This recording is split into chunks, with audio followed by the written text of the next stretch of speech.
Bienvenidas y bienvenidos a este webinar titulado Desregulación emocional, ¿cómo ayudo a alguien que está sufriendo? Este webinar ha sido organizado bajo el marco del Día Mundial de la Salud Mental y tenemos el honor de contar con la presencia de la maestra Karen Hutchinson, quien nos hablará sobre este importante tema. Vamos a iniciar, no sé si ya se está grabando, excelente. Y bueno, ahora me gustaría también, antes de iniciar, comentarles que vamos a tener la presentación por parte de la maestra Karen y después vamos a dar un espacio para preguntas y respuestas, por lo cual agradecemos que sus preguntas las realicen en el chat durante la conferencia. Ahora me voy a permitir compartir una breve semblanza de la maestra Karen Hutchinson. La maestra Karen es licenciada en Psicología por la Universidad de Monterrey y cuenta con un máster en Psicología Clínica y de la Salud por la Universidad Complutense de Madrid y un máster en Terapias Contextuales por la Universidad Internacional de Valencia, España. Cuenta con amplia experiencia en los tratamientos e intervenciones basadas en la evidencia científica, práctica privada en psicología clínica especializada y atención a los trastornos de la conducta alimentaria y enfermedades relacionadas. Actualmente es profesora del programa de Psicología Clínica y de la Salud de nuestra Escuela de Medicina y Ciencias de la Salud, región Monterrey. Muchas gracias por su tiempo, maestra Karen. Bienvenida. Muchas gracias, Frecia.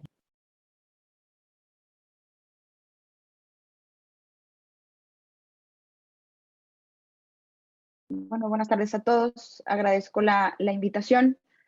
Hoy estaremos hablando de un tema bastante importante que me gustaría poder irlo haciendo de una manera pues bastante práctica, porque creo que es un tema, la desregulación emocional, desde un enfoque más contemporáneo. Nos va a permitir poder tener alternativas de tratamiento, nos ha permitido a nosotros tener alternativas de tratamiento para nuestros pacientes. Entonces, voy a compartir.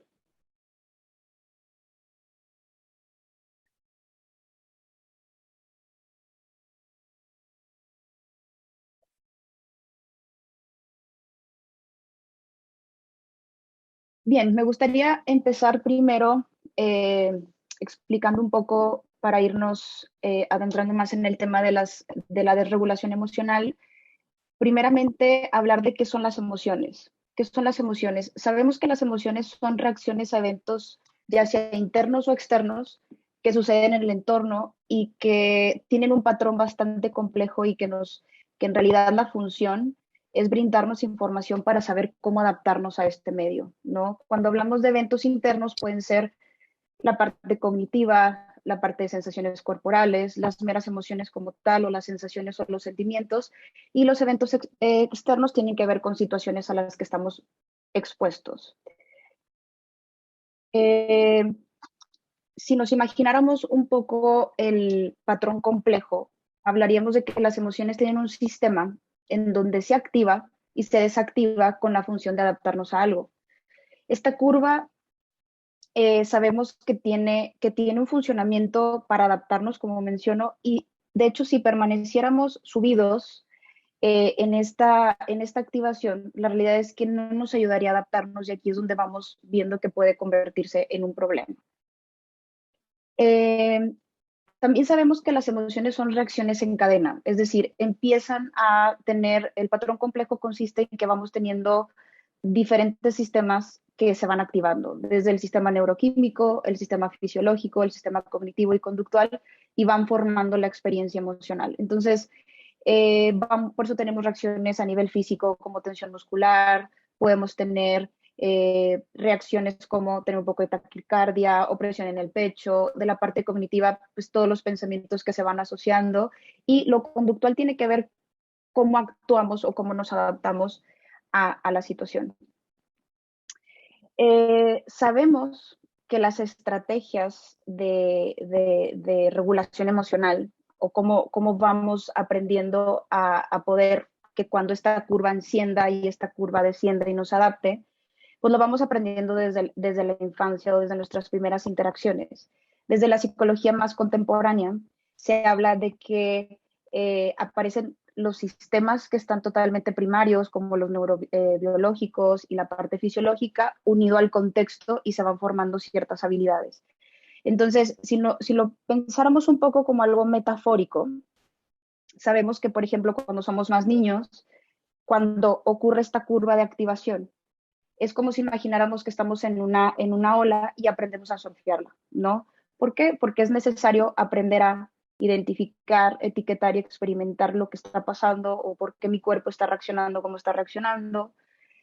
Aprendo también esta parte de inhibir conductas que pudieran ser inapropiadas al contexto. Esto no quiere decir que inhibo o evito la emoción, sino que también vamos aprendiendo si la acción o el impulso de acción que quiero hacer en ese momento me ayuda a adaptarme al contexto o me puede dificultar. Y al momento en que vamos haciendo este segundo paso, vamos aprendiendo a regular esta activación fisiológica, es decir, todo lo que empieza a pasar dentro de mi cuerpo, aprendo a gestionarlo, aprendo a etiquetarlo y aprendo a mejorar el momento. Y eso me permite finalmente refocalizarme o refocalizar la atención a algo que tiene que ver hacia algo que me adapte a una meta, ¿no? Y esto lo vamos aprendiendo desde que somos niños.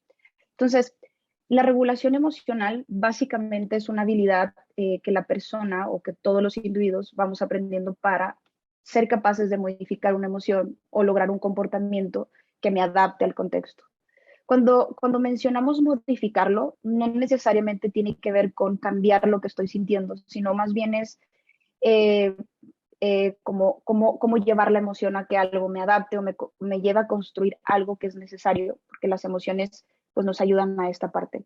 Si pensamos un poco en la ansiedad es una emoción que aparece cuando estamos frente a una amenaza.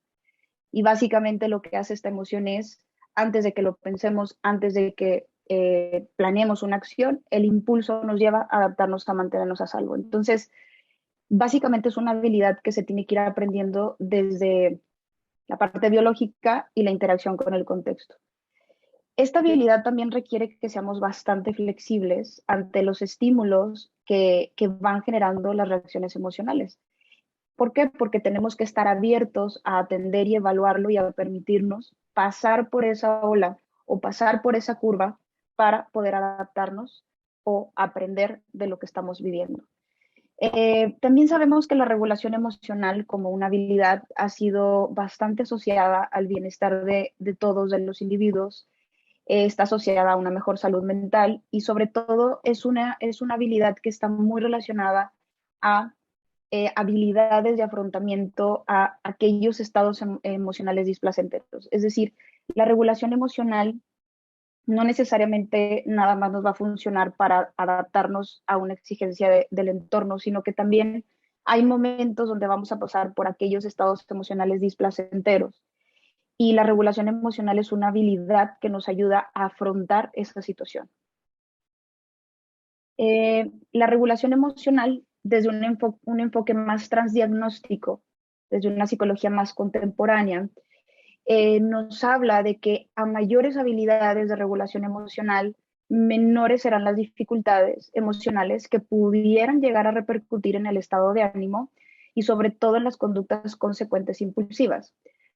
No necesariamente estamos hablando de un diagnóstico, una psicopatología, sino que también estas habilidades están asociadas a que si estamos en un momento donde la vulnerabilidad emocional, es decir, estas dificultades que estamos teniendo en alguna situación o estamos pasando por una situación que está llevándonos a tener estados emocionales intensos, realmente no nos lleven a conductas consecuentes que nos puedan poner o en riesgo o en algún problema. Entonces, esto también pues, lo podemos ver ya en problemas más de psicopatología, en problemas o en conductas más disruptivas o conductas para suicidas, ¿no? Entonces, eh, sabemos también que las enfermedades mentales representan bastantes problemas de salud pública y tienen a corto plazo y a largo plazo un alto costo individual, social y sanitario, no nada más un coste a nivel de económico, sino también a nivel de las habilidades, de cómo me relaciono, de las repercusiones que puede tener a nivel laboral, a nivel profesional. Y sabemos que el papel de la regulación emocional es un factor muy importante para el desarrollo, mantenimiento y el tratamiento de distintas enfermedades mentales. Teniendo un poco claro hasta ahora que sabemos que las emociones es un sistema complejo que nos ayuda a adaptarnos y que sabemos que es algo que funciona y que inclusive si no lo tuviéramos, no pudiéramos conectar con los demás, no pudiéramos adaptarnos a muchas cosas de la vida o a nada. ¿Por qué las personas sufren? O cuando pensamos en personas que están pasando por ideas crónicas de suicidio, conductas de hacerse daño, como cortarse, conductas en relaciones con la comida o con la conducta alimentaria o abuso de sustancias, vamos a hablar de qué nos dice la ciencia hasta ahora, de por qué, a pesar de que las emociones son algo que nos adaptan, por qué ocurre este sufrimiento en este tipo de población. Entonces, desde una psicología más contemporánea, se describe esto, o las primeras hipótesis van siendo, que son problemas generalizados de la regulación emocional, que están siendo generados por alteraciones en el sistema de procesamiento de las emociones, este sistema que explicaba anteriormente, y lo que ocurre en el contexto. Es decir, el contexto o el ambiente en donde se desenvuelve, en donde crece, también juega un papel muy fundamental en conjunto de la interacción con este sistema de regulación emocional. Entonces, la dificultad para regular las emociones de forma adaptativa se ha asociado a la ansiedad, a depresión, consumo de alcohol y trastornos de personalidad o trastornos de la conducta alimentaria.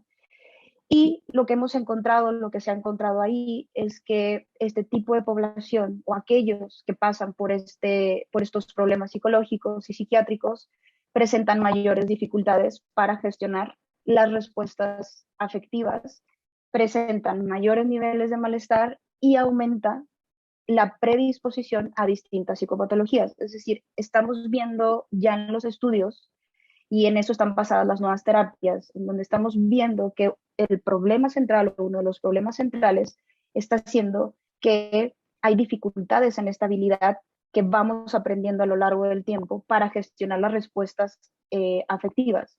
Esto nos pone sobre la mesa que en realidad lo que está sintiendo, pensando en un paciente con ansiedad, pensando en un paciente con depresión, eh, el problema no es la tristeza mantenida en el tiempo o la ansiedad que experimenta, porque sabemos que las emociones nos ayudan a adaptarnos a todo, básicamente.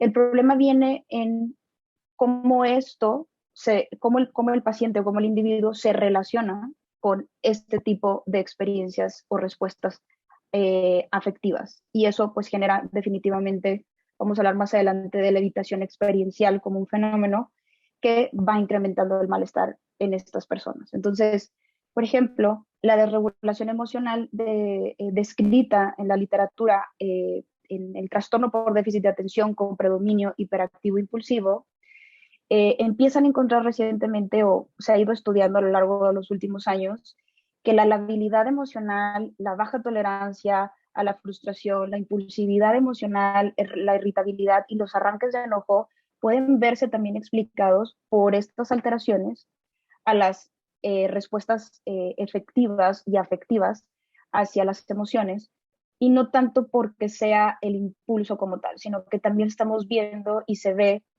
y las nuevas terapias desarrollan las habilidades para precisamente trabajar con este sistema de regulación emocional.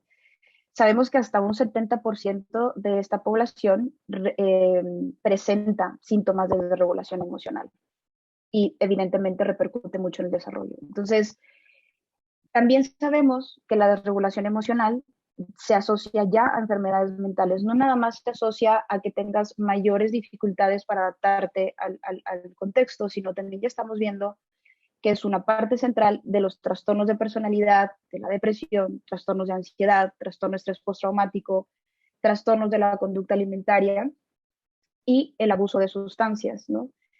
Y también sabemos que el ambiente, en este caso, la parte de la familia, se ha reportado que, por ejemplo, si los padres presentan una desregulación emocional, va a repercutir mucho o va a influenciar mucho en el desarrollo de la regulación infantil. Esto que explicaba al inicio, como la ola, el aprendizaje de poder subir a esta ola emocional y poder surfearla efectivamente.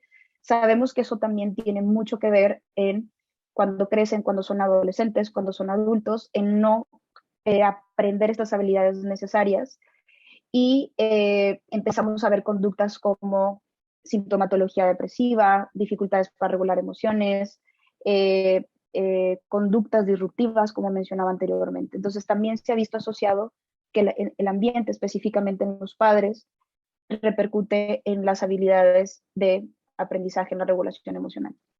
Entonces, Marshall Linehan, en 1993, ella desarrolla la terapia dialéctico-conductual. Esta terapia se desarrolla inicialmente para pacientes con un trastorno límite de la personalidad. Pacientes que tenían una terapia tradicional, una terapia cognitivo-conductual, una terapia de primera ola también psicoanalítica, y veían que la reactividad, la vulnerabilidad emocional era algo que siempre terminaba repercutiendo en el abandono de tratamiento, en tratamientos hospitalarios, residenciales, conductas suicidas, conductas parasuicidas, y se desarrolla esta terapia precisamente para buscarle una explicación de qué es lo que está pasando con la población que tiene una desregulación emocional. Entonces proponen este modelo biosocial en donde explican dos interacciones muy importantes: la vulnerabilidad emocional y el ambiente invalidante, y que eso da origen a una desregulación emocional. ¿Qué es lo que nos dice esta teoría? Esta teoría nos habla de que las personas o los pacientes que llegaban a la consulta con conductas muy disruptivas, conductas como las explicaba, como muy desreguladas, mostraban una vulnerabilidad biológica. ¿Qué es esto? Sabemos que hay una hiperactividad en el sistema límbico, específicamente en la amígdala en estos pacientes.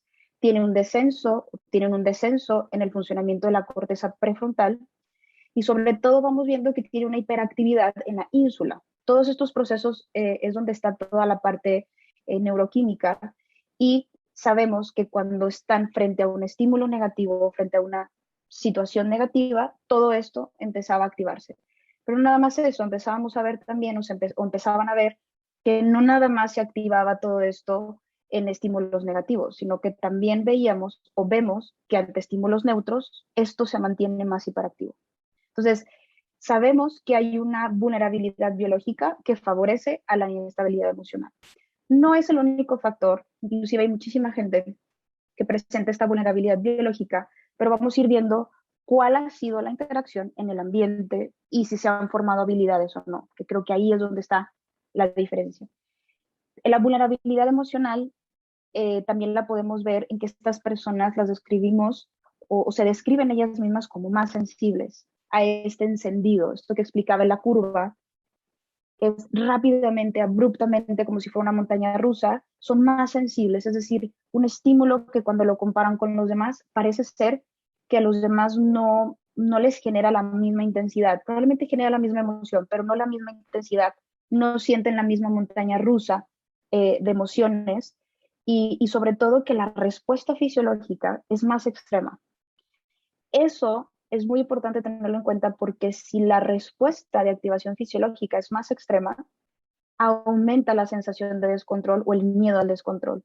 Y si estamos hablando de que ese sistema se mantiene casi siempre elevado por cuestiones biológicas, el retorno o el apagado tarda muchísimo más tiempo. Entonces, aquí es donde estamos viendo que a nivel biológico, efectivamente, las personas con una desregulación emocional tienden a ser más sensibles en ese sentido. Y aparte, vamos a ir viendo que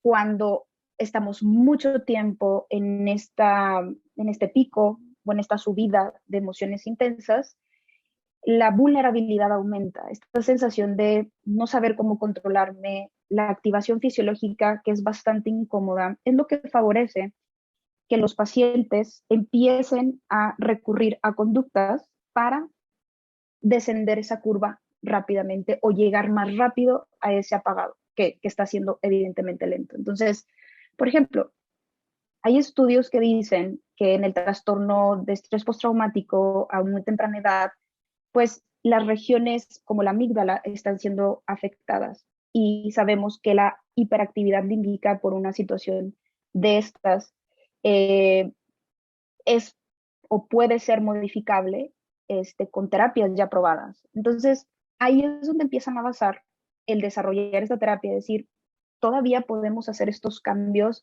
o cómo podemos hacerle para que esa hiperactividad o esa hipersensibilidad se mantenga un poco más apagado o favorecer un entrenamiento para el retorno más lento. Entonces, los pacientes se describen así, inclusive es algo que trabajamos en la terapia de esta forma. No es negativo ser o sentirte que eres más sensible, ¿no? Y al mismo tiempo sabemos que estar subido o permanentemente en esta montaña rusa de emociones, sobre todo emociones muy displacenteras, pero no necesariamente todas las emociones se mantienen en esta montaña rusa, tiende a ser agobiante. Sienten todo el tiempo que están perdiendo el control y la velocidad de estas emociones desorienta bastante. Y eso definitivamente hace que perciban al mundo de manera más amenazante, malo. De hecho, esta autora describe a estos pacientes como si se sintieran sin piel. Si pensamos un poco en cuando tenemos alguna quemadura, lo describe como el mero hecho de tocar una piel con una quemadura de segundo o tercer grado genera que tú lo sientas como algo doloroso.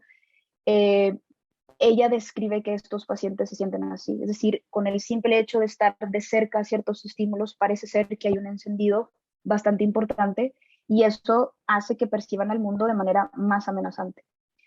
Esto es lo que nos lleva o lo que lleva a los pacientes a evitar estas experiencias emocionales, evitar ciertas emociones como la única forma de sobrevivir. Es decir, han aprendido, en vez de aprender a subirse a la ola y descender, lo que han aprendido es que hay un descontrol. Hay un descontrol cuando yo siento algo y me siento muy desconfiado de sentirme de esta forma porque no sé qué va a pasar, no sé cómo reaccionar, no sé qué se siente, ¿no? Esto que explicaba al inicio, como etiquetar, reconocer, observar, disminuir la activación fisiológica, adaptarme a algo que realmente me construya. Este sistema está completamente eh, disfuncional y hay que enseñar dentro de las habilidades esto. Por eso tienden a pensar a que las conductas evitativas, tener atracones, cortarse, conductas suicidas, abuso de sustancias, abuso de alcohol, es la única forma que yo puedo sobrevivir allá afuera, ¿no? Y no nada más es la parte vulnerable biológica, sino que sabemos que es el mantenimiento de la relación o esta interacción que van teniendo esta vulnerabilidad con el contexto. Y eso da una expresión extrema emocional que se llama desregulación emocional. ¿A qué nos referimos o a qué me refiero con el ambiente invalidante o la invalidación? Básicamente es un ambiente que rechaza, ignora la expresión de las emociones. Se castiga la expresión normal. Es decir, es un ambiente, no necesariamente tiene que ser un ambiente agresivo.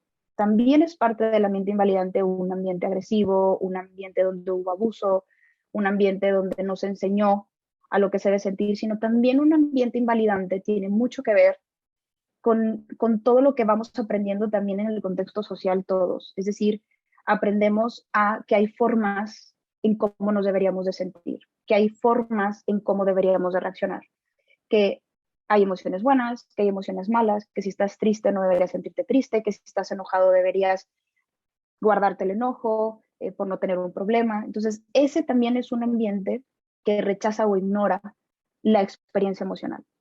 Y si pensamos en una persona que tiende a tener esta vulnerabilidad biológica, imagínense cómo sería la reactividad eh, emocional y queriendo gestionar las emociones y que este ambiente rechace o ignore. Entonces, eso trae consecuencias. No aprende a etiquetar las emociones o las experiencias internas, es decir, no aprendo a identificar que esto que estoy sintiendo se puede llamar ansiedad, sino que más bien aprendo a que esto que estoy sintiendo no sé qué es y eso me hace sentir muy desconfiado y entonces tengo que evitar porque esto no es bueno sentirlo, ¿no?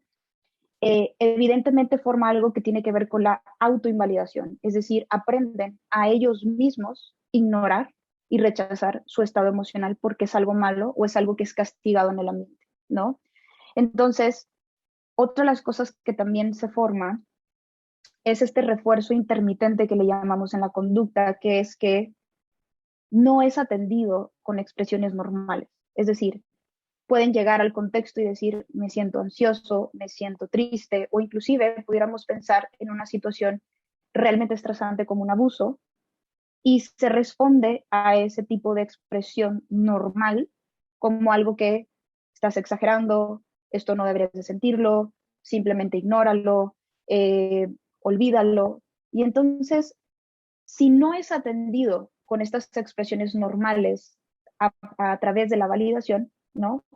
Va a probar aumentando el nivel de expresión, porque finalmente las emociones nos comunican algo y queremos comunicar algo con los demás. Entonces, ¿qué es lo que pasa? Empiezan a aparecer conductas suicidas, impulsos, abuso de sustancia, conducta alimentaria. Esto es lo que explicaría un poco más por qué o en qué momento pasó de tener una hiperactividad emocional y terminó en conductas eh, para suicidas o de conducta alimentaria. Entonces, es importante también entender que la desregulación emocional que se da en la interacción de la vulnerabilidad biológica y el ambiente que invalida, es decir, que no enseñan las habilidades, se tiene que mantener en el tiempo, ¿no? Es decir, la vida cotidiana se mantiene con comportamientos que se observan, que no agradan, que sabemos cómo funcionan, pero que continúa haciéndolo. Es decir, si nos ponemos a pensar todos, hay cosas que observamos en nosotros mismos que no nos agradan, que quisiéramos que fuera diferente y al mismo tiempo seguimos haciendo lo mismo. Bueno, esto pasa con estos pacientes o con esta población. Están intentando querer hacer las cosas diferentes, están intentando sentirse diferente, están intentando sentirse mejor, pero siguen intentando exactamente la misma conducta para gestionar sus emociones y eso lleva a una respuesta bastante extrema. Entonces, ¿qué sucede? Esto que explicaba, ¿qué sucede cuando interacciona una persona con mayor vulnerabilidad y un ambiente que no favorece la validación y la expresión emocional? Pues básicamente es encontrarse atrapados completamente o en la expresión emocional extrema o en la inhibición emocional. Es decir, aunque parezcan dos opuestos, es exactamente lo mismo. No hay expresión emocional, no hay este etiquetado emocional, no hay estas habilidades. O sea, se mantiene no en la expresión extrema con conductas o inhibiendo, no hablando y no comunicando absolutamente nada. Las investigaciones nos van diciendo que las personas con desregulación emocional y conductas problemáticas como cortarse, vomitar, conductas suicidas, abusar de sustancias, tienen una notable falta de habilidades en resolución de problemas. Es decir, no nada más hay una dificultad en la manera en cómo gestionamos las emociones o cómo me relaciono con las emociones o con la experiencia emocional, sino que sabemos que hay un problema en las habilidades para la resolución de problemas. Es decir, tengo una situación que resolver, no tengo las habilidades para hacerle frente. Si no tengo las habilidades para hacerle frente, hay mayor desregulación emocional. Entonces, en el contexto no aparecieron oportunidades para aprender qué hacer y cómo hacerlo. Eso es básicamente lo que vamos aprendiendo o lo que en este caso las terapias de tercera ola, las terapias contextuales van enseñando. Habilidades muy concretas para aquellos que no aprendieron o que no tuvieron, que no aparecieron en el contexto esas oportunidades para aprender estas habilidades.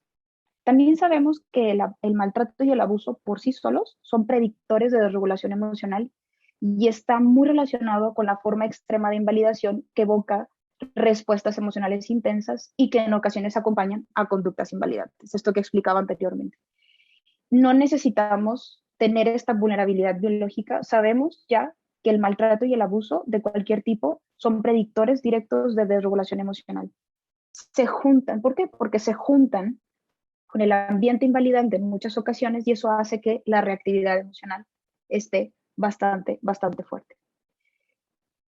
Básicamente, resumo en esto lo que estaba explicando, es decir, ¿por qué los pacientes o los individuos tienden a recurrir a estas conductas?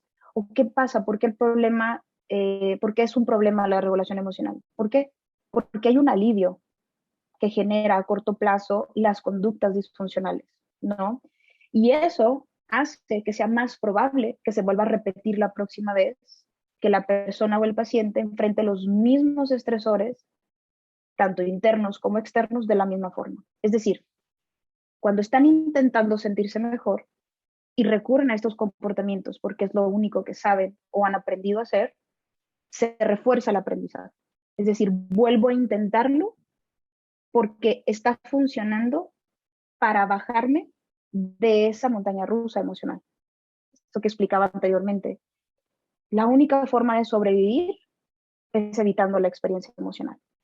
Entonces, a mayor comportamiento disfuncional, mayor será el reforzamiento del aprendizaje de que tengo que seguirlo haciendo. ¿Cuál es el problema con esto? El problema con esto es que a corto plazo parece ser que funciona, pero cada vez tienen que hacer mayores comportamientos disfuncionales, ¿no? ¿Por qué?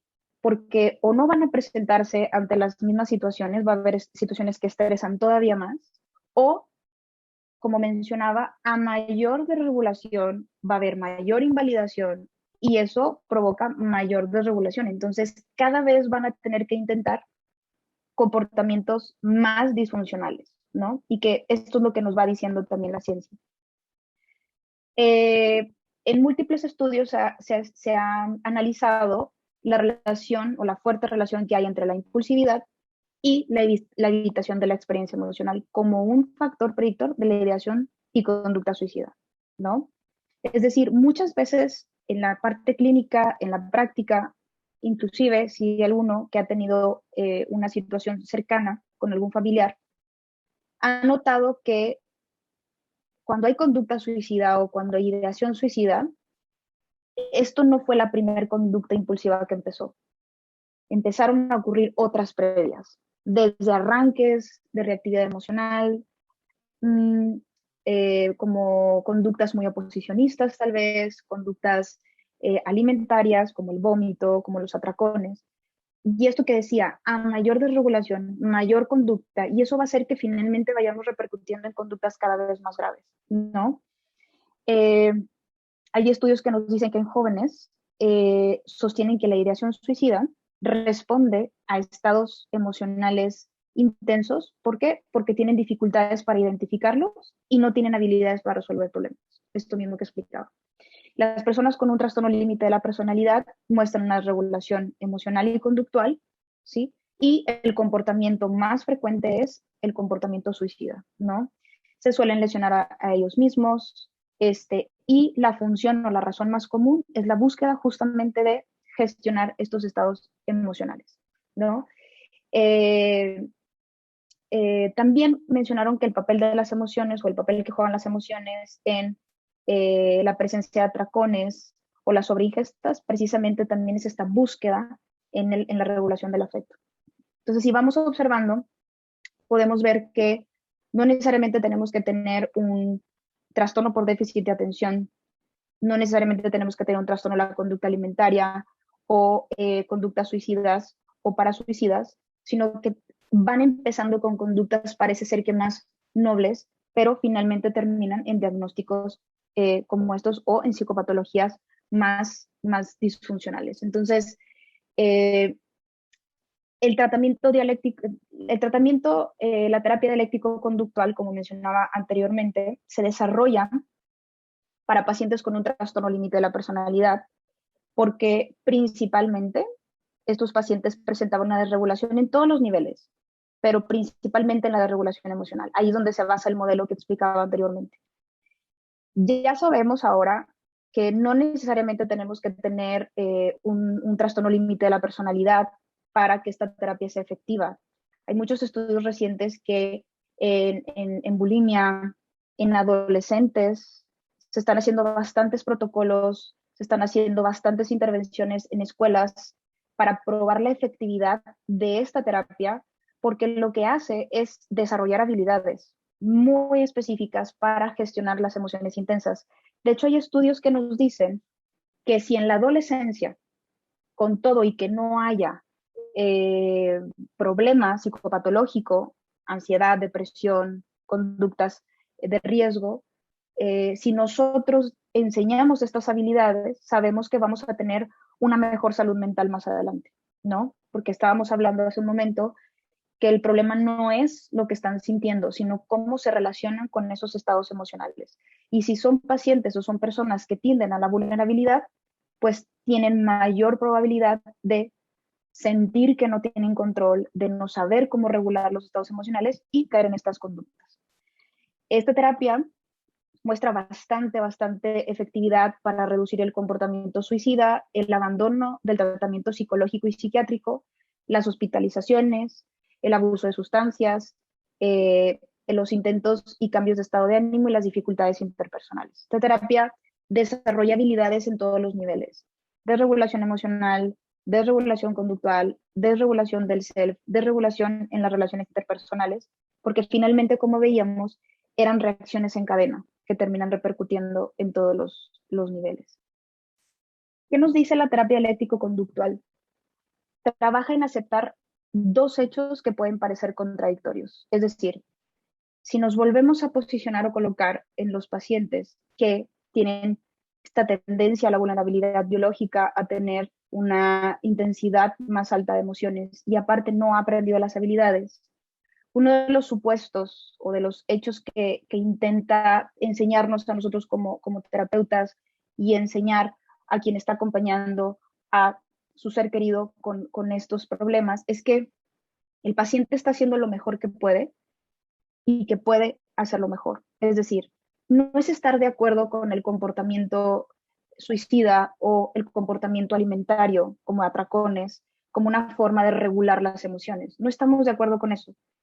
Sin embargo, sabemos que o entendemos que el supuesto nos dice que él está intentando o ella está intentando hacer lo mejor que puede y que aún así tiene que hacerlo mejor. Es decir, tiene que aprender cosas diferentes para mejorar las cosas. Tiene que aprender nuevos comportamientos en todas las situaciones de su vida, porque estos comportamientos, por más que estén dirigidos a sentirse mejor y a bajarse de esta montaña rusa emocional, no está funcionando.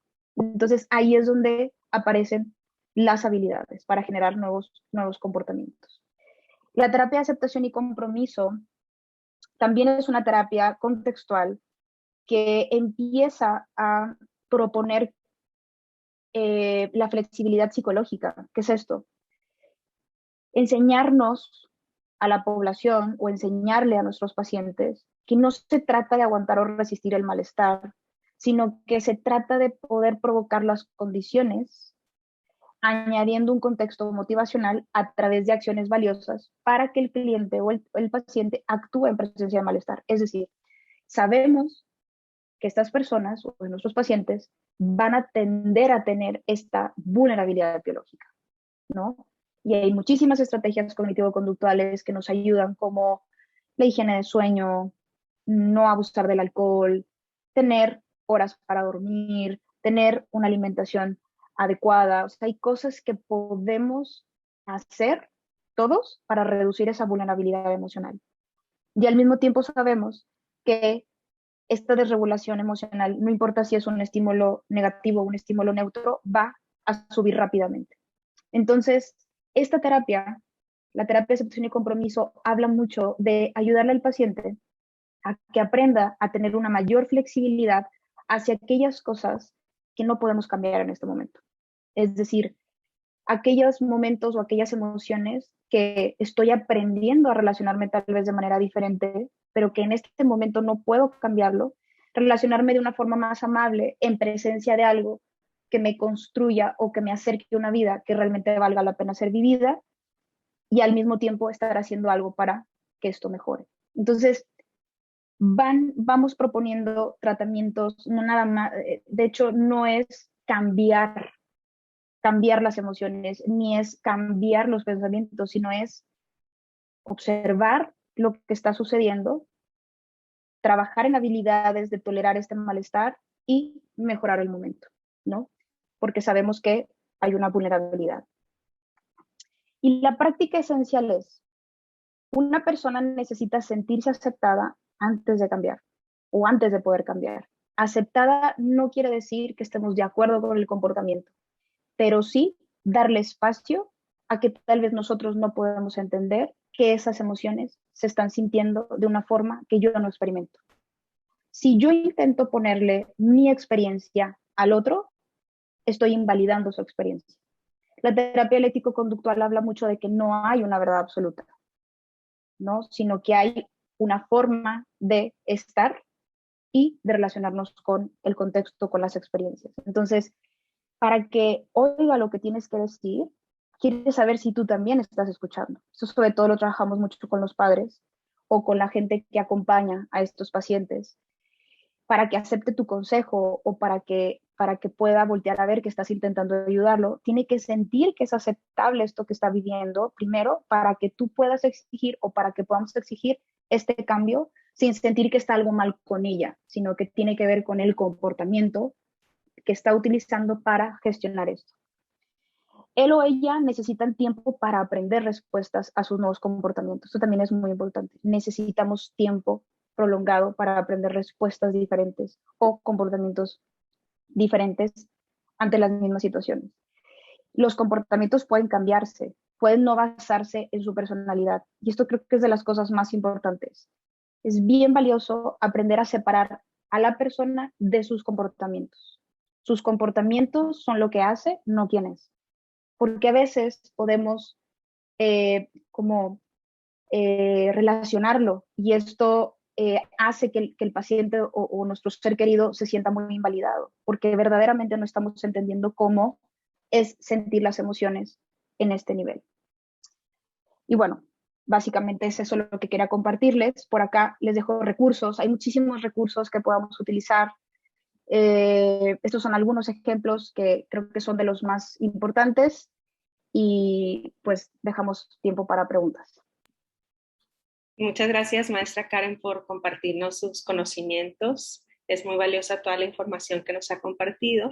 Y ahora continuaremos con la sesión de preguntas y respuestas. Tengo que decir que tenemos muchas respuestas o muchas preguntas, perdón, entonces vamos a tratar de mencionar la mayor parte posible. Y la primera pregunta que tenemos es, ¿hay alguna herramienta que nos permita identificar alumnos que estén en algún proceso vulnerable? Me imagino se refiere a desregulación emocional. Sí, la desregulación emocional, si nos enfocamos un poco en la parte, pues sí, en la parte académica o en la parte escolar, eh, por ejemplo, cuando vemos cambios en el comportamiento, es decir, un paciente o un alumno que está pasando por esta desregulación emocional, es un paciente que tiende o una persona que tiende a evitar cualquier tipo de experiencia que evoque esto. Por ejemplo, decir un ejemplo, se ausenta de los exámenes, se ausenta de alguna actividad que implique estrés, ¿no? Es alguien que no comunica, no participa, ¿no? Sobre todo vemos muchísimos comportamientos evitativos, ¿no? Y creo que eso es como una alarma que como profesores o como papás es importante tomarlo en cuenta como un primer acercamiento a qué está pasando, ¿no? Eso es una.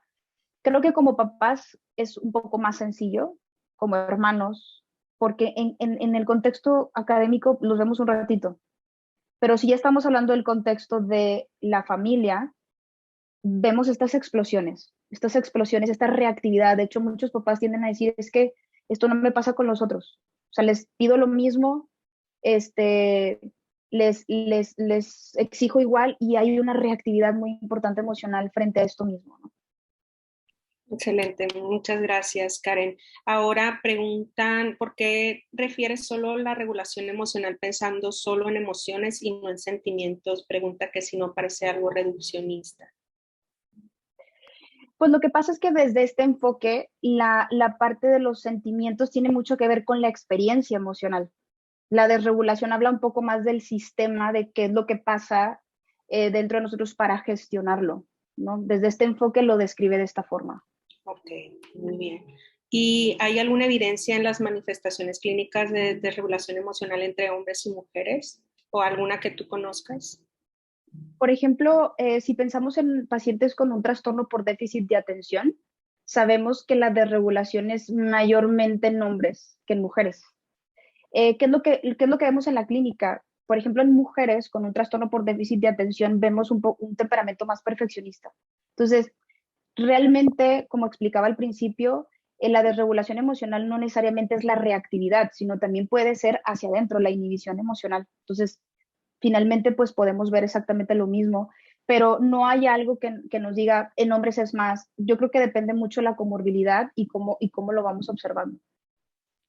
Muy bien. Y ahora, ¿cómo se ofrece la validación de manera que no le sea necesario tener reacciones más extremas? ¿O cómo podemos ayudar a una persona validando?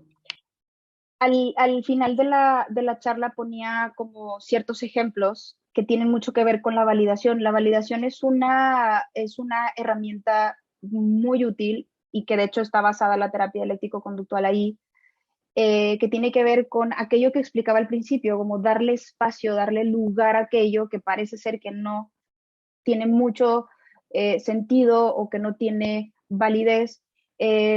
Una forma de validar es, hay varios niveles, esta terapia habla de varios niveles de validación y muchas veces es darle espacio a hablar de lo que está sintiendo, ¿no? Desde su experiencia, por qué eso que está sintiendo para él está siendo o para ella está siendo dolorosa. Desde el hecho del espacio, hay veces que un nivel de validación solamente es estar aquí con nuestro ser querido o con nuestro alumno o con nuestro hijo.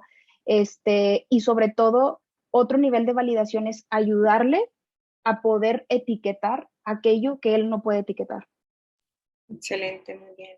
Y ahora, ¿cómo puedo iniciar en los niños a desarrollar habilidades para resolución de problemas y en caso de no haberse logrado de manera temprana en la vida aprender esta resolución de problemas, cómo se le enseña al adulto alguna literatura que recomiende? Sí, la terapia cognitivo-conductual habla de estrategias muy específicas de solución de problemas de manera como muy concreta, ¿no? Como identificar el problema, alternativas de solución. Eh, Esta pregunta me parece interesante porque es justo lo que decía al principio, que creo que el ambiente y el contexto tienen un papel, no determinante, pero sí podemos ayudar mucho. Es decir, el que nosotros como papás o como, sí, como papás podamos ayudar a etiquetar y darle espacio a esas emociones. Por ejemplo, cuando vemos que nuestro hijo está reaccionando, como darle este espacio, decir, ¿qué estás sintiendo? ¿No? O sea, que esto que estás experimentando, ¿cómo se siente?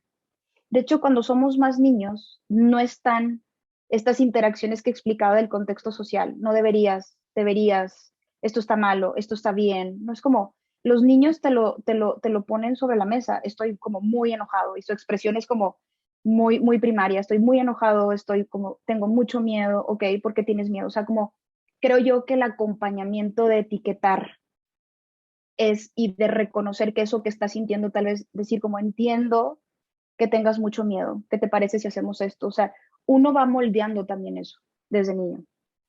Muy bien. Y bueno, si me permites, Karen, añadir como un recurso el libro de Sumar al Amor, que es muy Sí, sí, reciente sí, para familiares de personas con problemas de desregulación, que creo que sí, puede ser muy útil para quien lo sí, necesite. sí. Muy bien. Ahora, ¿qué estrategias específicas o cómo es el abordaje para el paciente que tiene como único mecanismo la evitación de la experiencia emocional? Sí, puede verse mejor explicado desde la terapia de aceptación y compromiso, porque si nos ponemos a pensar en esto que expliqué de la desregulación emocional, o sea, la experiencia emocional es bastante displacentera.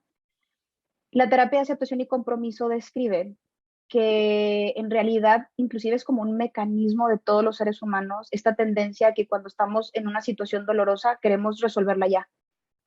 Y la evitación de la experiencia, de hecho, en primera instancia se hablaba del trastorno de evitación experiencial desde la terapia de aceptación y compromiso, ahora pues ha cambiado un poco, se ha ido transformando a la flexibilidad psicológica, es decir, mostrarnos un poco más abiertos a esa experiencia, acercarnos más a nuestra vida o a aquello que realmente nos importa en presencia de algo que es bastante incómodo, como aprender a estar en esa experiencia como parte de que el sufrimiento es parte de la vida, ¿no? De hecho, creo yo que el sufrimiento empieza a partir de que peleamos con esa realidad. Tanto cuando estamos viviendo un momento bastante placentero y no quiero que se acabe, empiezo a sufrir.